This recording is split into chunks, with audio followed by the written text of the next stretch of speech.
Bago tayo mag-umpisa mga chong, pakilike muna na tong video dahil malaking tulong na iyan sa ating munting channel. Well, good news nga para sa eccentric forward na Magnolia Chicken Templados na si Calvin Abueva dahil mahal na mahal nga ito na Magnolia Management. Well, ayon pa sa report, pumirma ng bagong 3-year deal contract ito si Calvin Abueva sa Magnolia kahit pa inactive ito ngayon sa ongoing PBA Commissioner's Cup matapos sumilalim ito sa isang operasyon upang tanggalin ang kanyang hemorrhoid. Si Calvin Abueva mga chong ay pumirma ng kontrata noong Miyerkules sa laban na Magnolia at Terra Firma Gym.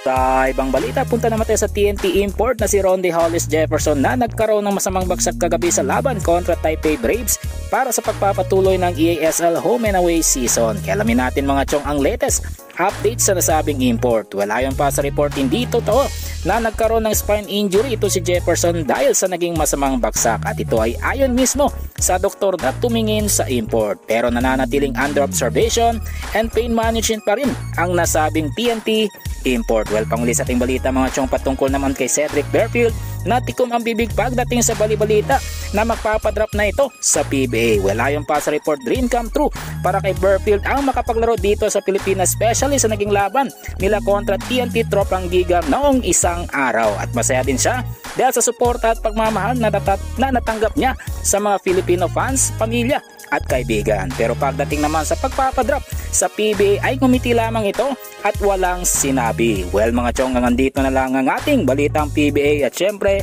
huwag kalimutan mag-subscribe at i-like itong video bilang pagsuporta. So this is Channel B once again. I'm out.